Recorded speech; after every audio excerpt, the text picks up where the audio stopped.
presa, irmãos. Ela é a casa do Todo-Poderoso, com as portas abertas para todo e qualquer tipo de pessoa que aqui entrar, com problema ou sem problema. 4 concepções básicas temos que ter como igreja. Primeiro, de que o pecado original foi a causa, irmãos, que deu ao homem que, como mal genético, entrou na humanidade, condenando o ser humano a uma vida eterna sem Deus no inferno. É assustador, não é? E esse tipo de mensagem hoje em dia decola, atrai as massas, chama as pessoas para o culto. Eu vou falar sobre o inferno, ninguém vem. Agora faça a campanha das portas abertas, a igreja lota. Chama um bobão de plantão para cantar o neopentecostalismo, que a igreja vem. Eu não tolero mais esse negócio de que Deus me ama, Deus me ama. Se eu estiver caído, se eu estiver em pé, Deus me ama. Se eu estiver deitado, se eu estiver me arrastando, Deus me ama. Em nenhum momento eu digo que ama a Deus. Quer dizer, Deus está disposto a me abraçar o tempo todo, independente do comportamento que eu tenho. Não, senhores. Deus ama o pecador, mas tira o pecador do pecado. Primeira concepção, o pecado original condenou a humanidade. Romanos 3:23 está escrito que todos os pecados destituídos estão da glória de Deus. Romanos 6:23 está escrito: o salário do pecado é a morte. Morte aqui é morte eterna. João capítulo 3, versículo 19. E a condenação é esta: a luz veio ao mundo e os homens amaram mais as trevas do que a luz. Mateus 23:33. Disse Jesus aos religiosos da época, dentre os quais fariseus, saduceus e herodianos. Jesus disse: raça de víboras, a esse povo, raça de víboras, cobras e serpentes, quem nos ensinou a fugir da ira futura e da condenação do inferno que há de vir? Ela é certa. 1 Coríntios 11:32, nós lemos isso em toda a ceia, principalmente em São Paulo. Lá nós lemos o que está escrito em 1 Coríntios 11:32, é o seguinte: que nós temos que tomar cuidado hoje para não sermos condenados como o mundo já está condenado. Salmo 9:17 está escrito: os ímpios serão lançados no inferno e todas as gentes que se esquecem de Deus. Efésios 2:3 está escrito: éramos por natureza filhos da ira de Deus. Salmo 51:5, Davi lamentou, irmãos, e sem nenhum tipo de adendo positivo. Ele diz o seguinte: em pecado eu fui formado e em iniquidade me concebeu a minha mãe. Nesse estado estávamos todos nós estávamos condenados ao inferno. E no inferno o que queima não é o corpo, é a alma, eternamente. Eu quero me assustar. Quem aqui passando a roupa já não se queimou? Quem aqui tentando acender o fogo do fogão quando não era tão moderno não se queimou? Irmãos, e foi horrível, uma queimadurazinha. Imagine, essa queimadura doeu tanto que você passou pomada e quando foi tomar banho na ducha ela queimou de novo. Agora, o que não é o sofrimento no inferno? Queimando eternamente, uma dor constante, terrível. Vai ter ranger de dente, vai ter grito, vai ser horrível. E nós estávamos nessa situação. Segunda concepção que temos que ter como igreja é que para uma humanidade condenada, Deus deu a segunda chance. Deus deu a segunda chance. Como pastor? Propondo a salvação. Portanto, essa é a segunda concepção. A salvação é uma proposta. A salvação é uma proposta.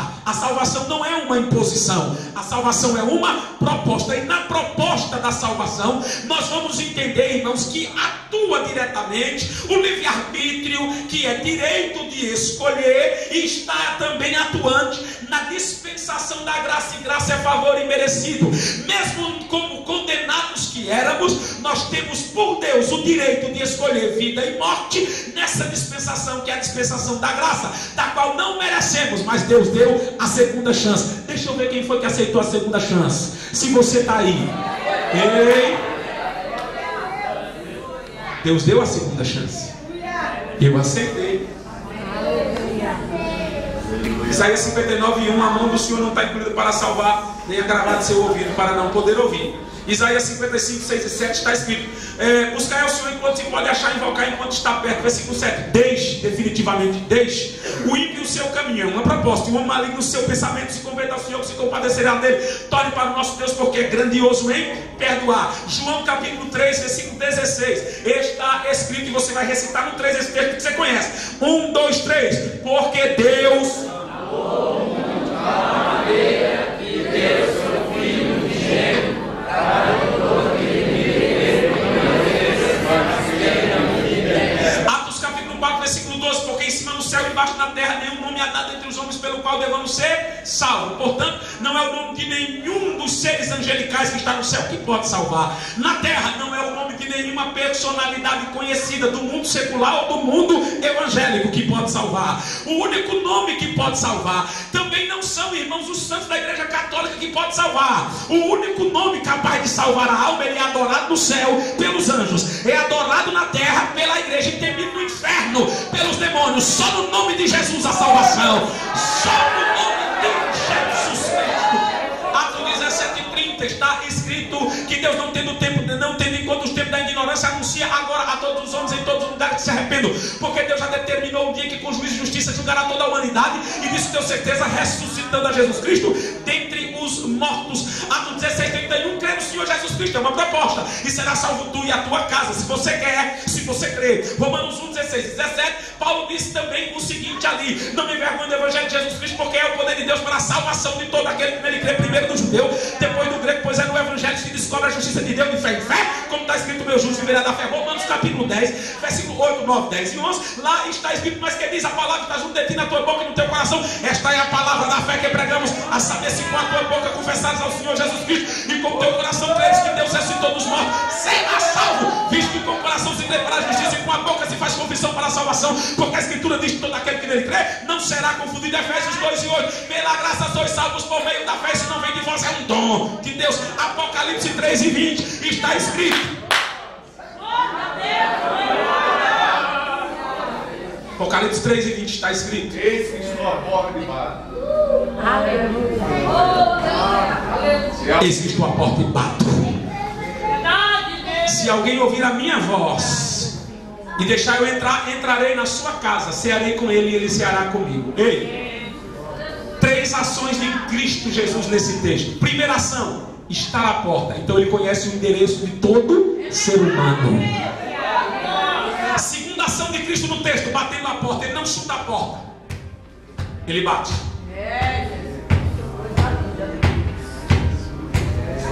Terceira ação de Cristo no texto, ele está chamando pelo nome de alguém. Se alguém ouvir a minha voz. É impressionante, ele jamais bateria numa casa que tivesse vazia. Ele só bate na casa que tem alguém. E alguém que era a minha casa. Um dia ele bateu na minha porta, eu abri e ele entrou. Será que entrou na sua também, irmão? É uma proposta. Terceira concepção que a igreja tem que saber é que a morte de Jesus Cristo não foi um experimento científico. A morte de Jesus Cristo não foi um test drive. A morte de Jesus na cruz do Calvário foi suficiente para salvar as nossas almas. Mas Luiz Francisco, fundador da congregação cristã, Joseph Smith, o mormon, da Igreja dos Santos dos Últimos Dias, Charles T. Russell, da Torre de Vigia Testemunhas de Jeová, Ellen Goldwhite e Guilherme Miller, adventistas do 7º dia, deixaram nos seus tratados escrito que ninguém pode afirmar que já está salvo. Mas eu vou perguntar aqui à Assembleia de Deus: quem é salvo, levanta a mão. Um pouquinho mais de entusiasmo, irmão. Quem é salvo, levanta a mão.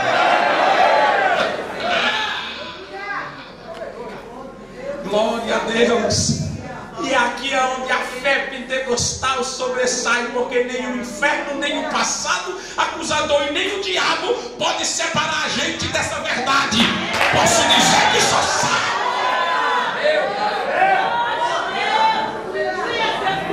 Vamos para a Bíblia. Romanos capítulo 1, versículo 8. É por causa da Bíblia que nós dizemos isso. Nenhuma condenação mais há para os que estão em Cristo Jesus, que não andam segundo a carne, mas segundo o Espírito. Romanos capítulo 5, versículo 1. Sendo, pois, justificados pela fé, temos paz com Deus.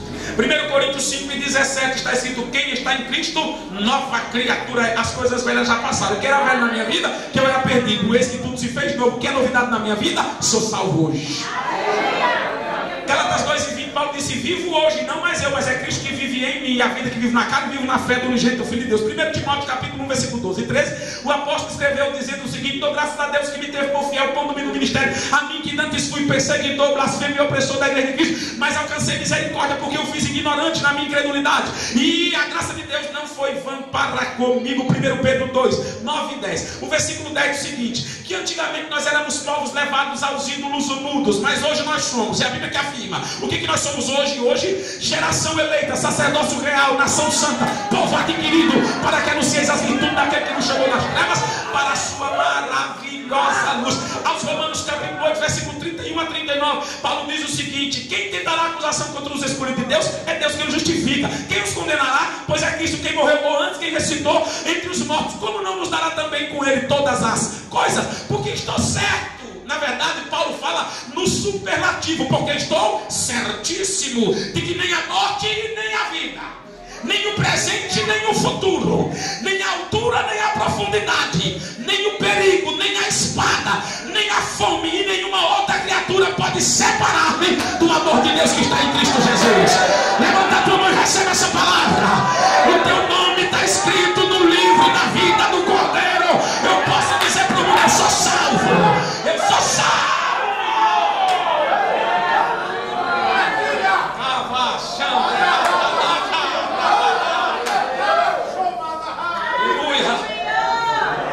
Quarta concepção: é dever do salvo a obra missionária.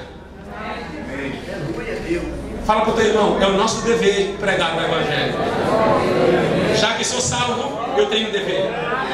É nosso dever pregar o Evangelho. Na verdade, pregar o Evangelho é a autenticidade do salvo.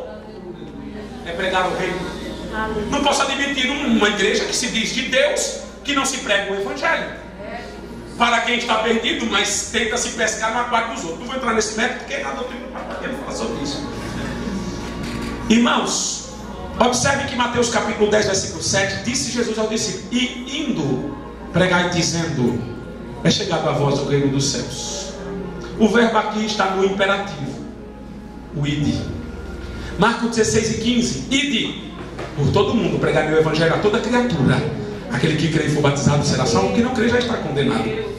Provérbio 24, 10 e 11, está escrito: se te mostrares fraco no dia da angústia, a tua força será pequena. Versículo 11, o que diz, irmãos?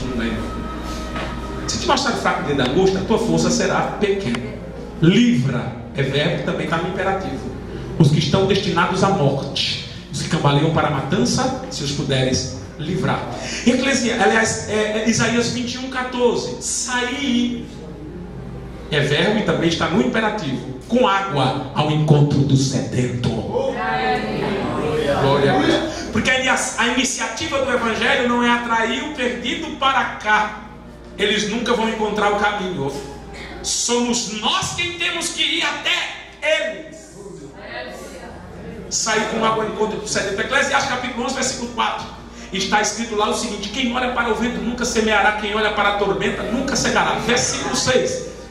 Pela manhã, verbo imperativo também, semeia a tua semente, e à tarde não tire a tua mão. Tu não sabe qual das duas prosperará, ou se ambas as duas igualmente serão boas. Aí vem Paulo em Romanos 10 e 14 e diz o seguinte: e como crerão naquele a quem não ouviram? E como ouvirão se não há quem pregue? E como pregarão se não forem enviados? Irmãos, pense nisso nessa noite. Primeiro, o pecado original condenou a humanidade, e nessa situação estávamos nós. Segundo, a salvação é uma proposta, você aceita se quiser. Terceiro, não existe esse negócio de uma vez salvo para sempre. A salvação não é uma incógnita, mas ela é uma luta diária, uma luta constante. Você aceitou o reino, vai ter que batalhar para permanecer nele, em nome do Cordeiro.